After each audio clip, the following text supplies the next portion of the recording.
good Lord said, try to love one another. It's all about the give and the take. And if all you do is take, then you need to stop complaining. Just 'cause the sun don't shine, quit your whining and your crying. Try to feed a hungry child. And what about Darfur?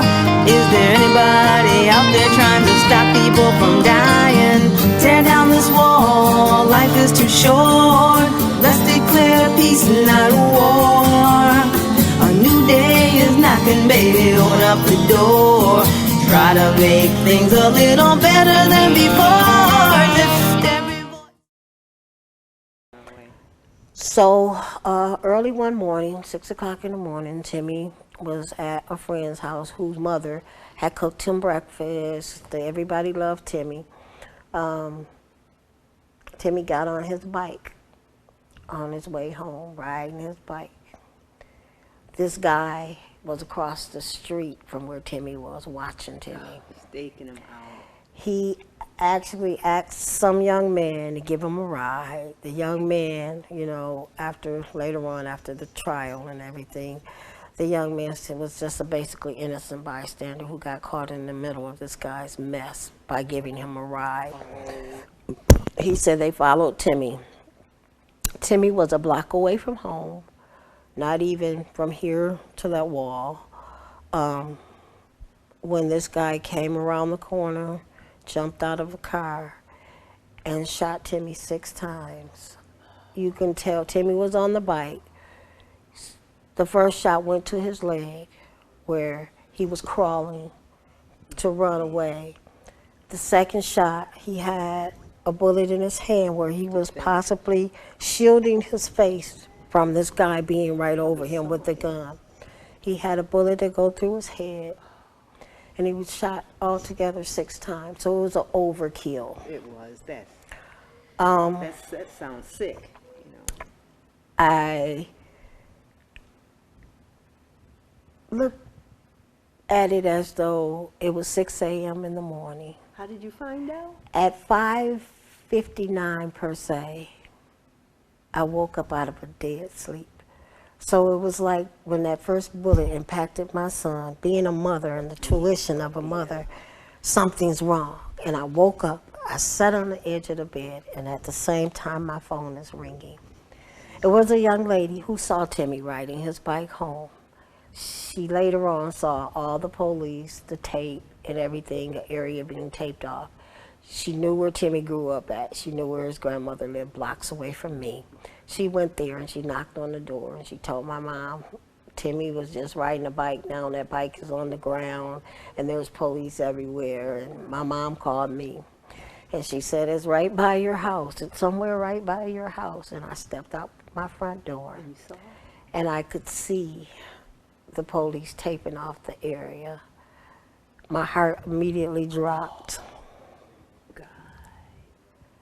I ran down the street, and as I get approaching the area where his body lay, the police whooshed me up. It's like, ma'am, yeah, they told me you can't be allowed over there. And they asked me, what makes you think this person has something to do with you? What makes you think this is your child? And they're telling, and I told them he was riding a bike, and I heard it was a bike. And as I'm saying this, they're picking this bike up, putting it into the crime lab truck. And I immediately just spaced out, left here, per se, wasn't even on planet Earth anymore. You couldn't see anything behind, they wouldn't let you? They wouldn't allow me. They were like, this is no way a mother or a parent would want to see their child. Ma'am, we can't allow you. That right yeah. at the scene. They went, I said, well, then it's not my son. Then I don't know what y'all talking about. It's not my son. I immediately you can't see. Went into denial. They went and they took a picture and they brought it back. Right then? They went across the street and they took a picture and they brought the picture back to have me look at. And I was like, I don't know who that is. The bullet had impacted him where it immediately blew his face up. No. So he was unidentifiable. I couldn't, from pictures, like I still don't have the evidence I need to say this is my child. You never, I no did. reconstruction, no, No, nothing up until the day where, what is her name, the funeral home? the Gayle. Gayle comes in. Until the day of the funeral home, and not preparing for his funeral, not bringing his clothes to the funeral, but the actual day of the funeral, I never saw my baby's body until then. Did she The reconstruct? Gayle was not the one. It was Gillespie Funeral Home. But it was not until after they had fixed everything, but you could see the bullet hole in his head. You could see the makeup where the bullet, they covered up the bullet that went through his head. And reconstructed Yeah. it. Okay, so do you have pictures of those? I do. Oh, okay. I do have pictures of Okay, that. okay. Did it give you any comfort at all? Because they wouldn't let you see him just. That didn't last- give me comfort. That only made me stay in denial as to what had happened to my son. I think I went into shock because at that time I had not had my own life together. I worked every day. You can say I was a functioning addict. I What worked. were you going through? I was using crack cocaine, but I maintained my bills and everything, but I still was a user. My kids knew it. So a lot of respect that they should have had for me, they didn't, because I We have a allowed. lot in common in that area. I told Yes, you that yes. I'm a recovering addict as well. Yeah, so I know that story. I immediately took on guilt. That's, Not being the perfect parent, not being able to shield my child from harm, not being able to protect them the way a mother should protect her child. Even the day of my child's funeral, spaced out of my mind. Still kind of in denial and saying my child is not dead, even though I saw his body go on the ground. And wanting to numb the pain. But I was feeling so bad that I went on division to turn a trick. And I just buried my son, and here I am trying to get high. Oh, I carried a lot of guilt for a lot of years, and not knowing how to process death. oh gosh, you did it though. You come through it. So tell me what, from that point. From that point, it was like I took on the detective role. Every time I would hear people talking in the streets as to what they knew, what they heard, Kev. I'm Kev, do you have any Kleenex? Can you find her some tissues?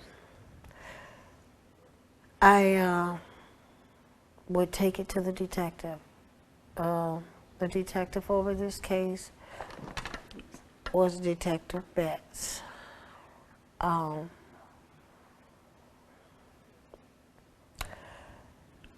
My son's case went unsolved for numerous of years. It even went into a cold case, which Detective Betts, Years? it was 8 years before they convicted the culprit. 8 years. 8 years you waited? 8 years. Oh, my God. But as you said, talking God and guns, Yeah. Yeah. He's God awesome. Is a way. God is a way. God says, vengeance is mine, says the Lord. True. And Thank you. He brought it to pass, as he does everything. And how on earth did you finally get some closure?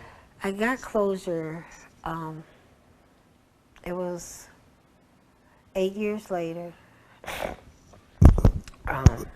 From me going back and forth with everything I knew, Detective Betts working immensely and,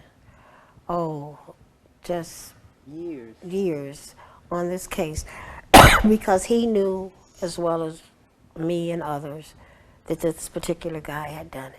But it was that he was so horrendous in his crime, and to know if he did this to my son, he had to have done it before and got away with it. To think that he just was so He wasn't lucky. Yeah, so smart. Yeah.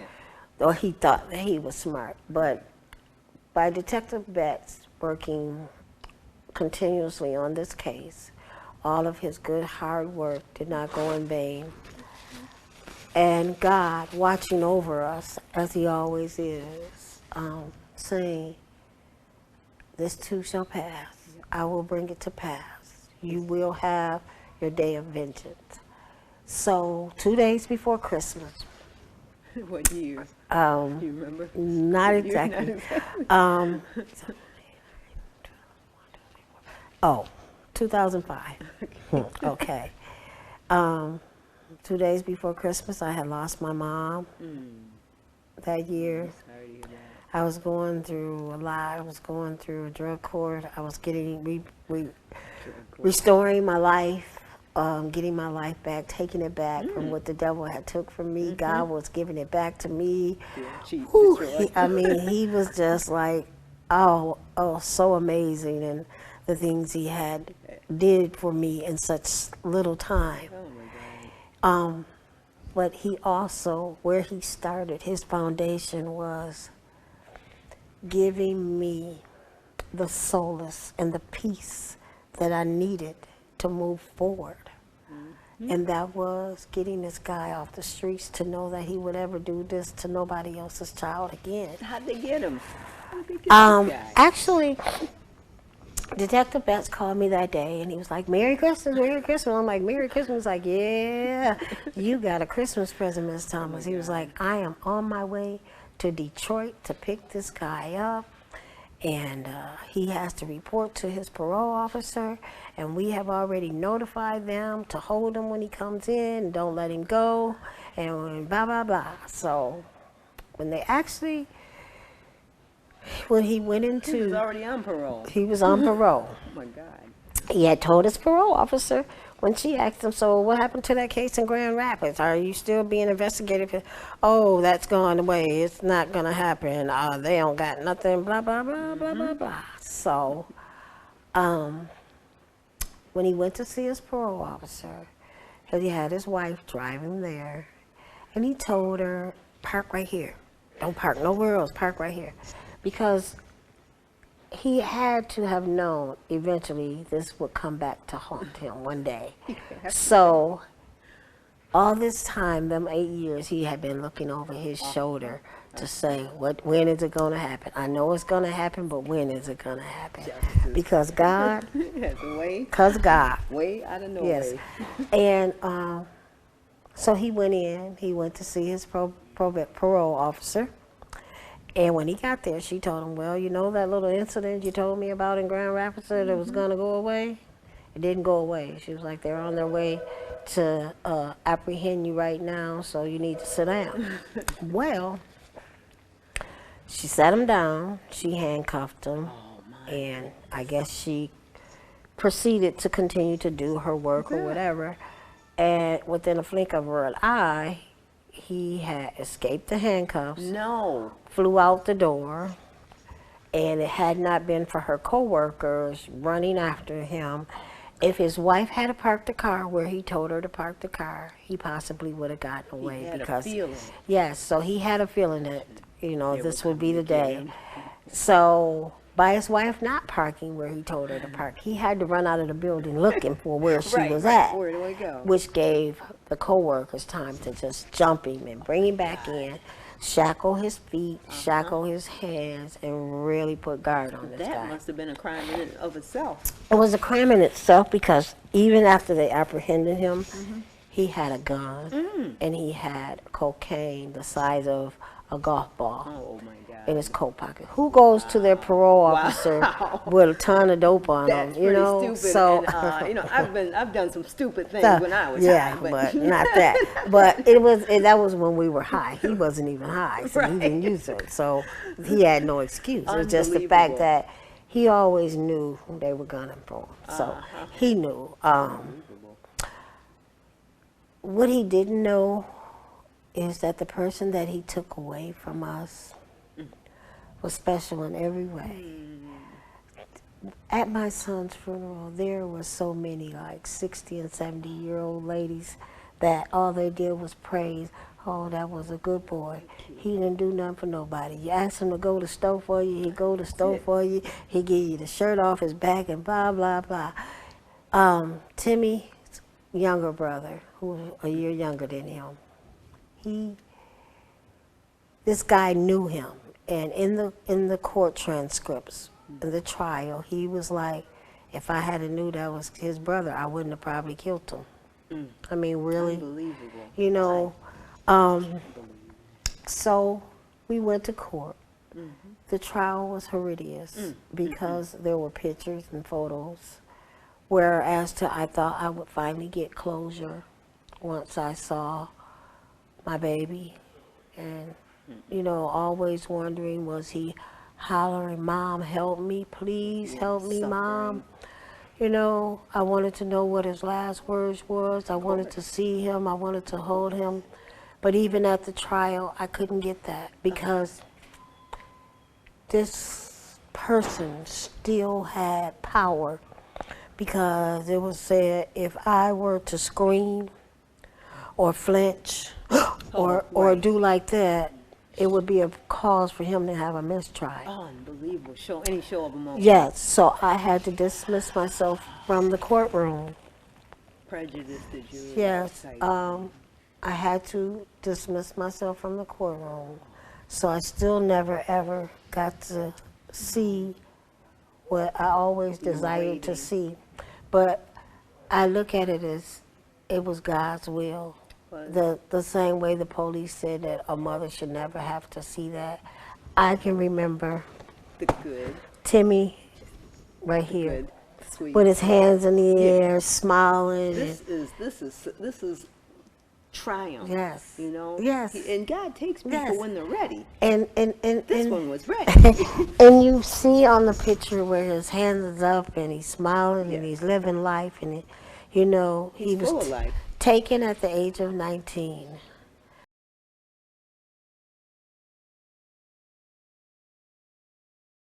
Okay, so the only reason I'm doing, it doesn't do photos still.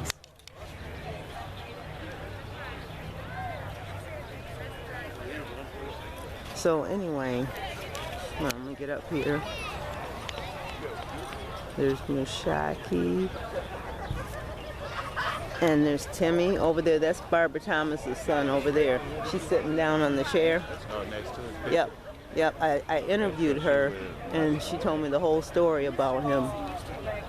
And oh boy, it's, you know, the memorial that they had in Macedonia, it was so amazing. Charlie, his grandfather, he sang the song and everything. Next thing you know, a month later, he's gone. And so Miss Barbara Walker, she's in the last month, she's lost another daughter, because her father died first, and then her youngest, no, I don't know if it's the oldest daughter, but one of her daughters died. And so now she's got 3 people in the same family. And one of the interviews is with her. So I put this film together, and it's called Memorial for Mishaki. And I'm going to go back to New York. I got a big music show on the 21st in Soho Square. It's my 3rd year with Make Music New York. It's the biggest free outdoor concert in the world. They're doing them all over. Like one's in London, one's in, something. The first day of spring, 21st. And I usually am back there working by now, but because my dad just passed away on the 8th, I've been here since last August. And my mom, she's really having a hard time with it. And so I'm going to just go back from my show and then come back here like a couple of weeks, and then I'm going to try to put together a team that's going to go with me wherever they want to show this film, maybe high schools or churches, but it's going to be for fundraising. Hi, good. It's going to be for fundraising. It's going to be for, and I'm a real estate broker. It's a 50-50 venture with all the churches that I set this movie night or community night, so people can come in and mentor. Maybe kids want to find out about a career, but they can make some money. If they want to go into real estate, I can show them how to make some money. If you just want to make money and that's all you want to do, you can do that. It's not rocket science. Donald Trump is no genius. He just, I definitely would not mind getting into real estate. Real estate is so great, dude. It's the only thing that is lasting, and they always trying to take it from us. Because it's a big. It's a necessity. Clothing and shelter is a necessity. God, and then in the banks, they have friends who are at these banks, so they know where all the good stuff is, and they just make a phone call. You can go pick this up real cheap right now. You just go and they just keep the Koch brothers and all of them. They just keep, and it's never enough for them. It's never enough. They want what you have, so you can. I don't know. I guess they like seeing people suffer, or I don't know what it is. It's not Christian. It's not Christian. You can't call it that. And people have been doing it for a long time. Now, let me go right around here and go talk to Barbara Thomas. But we can talk about. I'm up at WKTV all the time with the edits. Well, I work for the radio station, 4.9 FM. Get out. Okay, yeah. Well, we need to. I need to interview you, and you're gonna come over to the studio because this TV show is something I want to go around, and we can invite celebrities or anybody who wants to talk guys and guns. We sit them down and film. I can definitely do that. Dude, the music is really what it's all about. It's about concerts and people that are talented. We have all the talent we need, and everybody should be selling stuff. And that's what my show is. I just sell stuff, dude, and do it. And when I broker the deal, I get a percentage of it. But we should be doing that for ourselves. Look at all this real estate. Look at all these resources that we have. You see this? Yeah. And this could be going on. These guys, this is a very nice, nicely organized thing. This is my people right here. Oh, this who is? Quasi Kelly. Who's Quasi Kelly to you? He's a friend of mine. Grew up in this neighborhood, actually. Really? Yeah. Got murdered by gun violence. Quasi Kelly. See, my show is all about the interviews. When you see Miss Barbara Thomas, you're gonna remember her. She's telling people this is a really hard time for them to, bring it back up and talk about it. All the time, yeah. And it's this with them all the time, though. People don't see this part of it, and I'm getting ready to show people what people's lives are left. Elijah Libby, who actually had something to do with the Mothers on a Mission, is my daughter's grandfather. So get out. Yeah, so I'm familiar with the Mothers on a Mission. Oh, this is my second group. Definitely understand the mother's pain. I've had to look at mother and I, ones that have had other individuals, families. This way. Come here. Nice to meet you. Oh. Hi, Barbara. That's what I say all the time. Hi, Barbara. I love that at the beginning of the interview. She is so great. This is really. I'm talking to my buddy over here. He knew Quasi and all the other mothers. You're gonna. All right. Film night. Oh yeah, I dropped my shirt. Film night. So my thing that I want to do to get these people out, because food is always going to do it. I want to do. We don't even have to be on camera because I got a lot of audio, and I stick in interviews. Like if people don't even want to be on camera, I'm gonna have off-camera interviews where you just hear them, and I got maybe a shot going or something like that. I don't mind being on camera as long as I know the total objective and it's not going to be edited or clipped to a way that, pretty much changed what it was that you said and what it was that you had to express. I know some people do that. Like it's a 50. That's what. This is a 50-50 venture. I'm not even interested in working with anybody unless it's a 50-50 venture. Okay. Because that's fair. What people do with their, with their share is none of my business. But as far as me and my time and my life and my purpose, It's all about what my father was. You know, he was a Navy guy, World War II, Korean War, all that. But he raised his family, you know, in the church. First Community AME Church is my church. And, you know, I'm gonna do that. And you know, this is my family. These are my family people. Hi, how are you? And you know, Is I Divine? Divine? Oh, hi, Divine. Yes, what a name. Thank you for the correction. Yeah. And so, and this is, I'm doing a documentary on gun violence. Oh, and a little TV show up at WKTV called Talking God and Guns with me. But, you know, it's so sad, all the, we just got to stop doing it to ourselves. This is my cousin. What? Which one? Right here? Shemai. So Cousin Valerie, she lost 2 kids.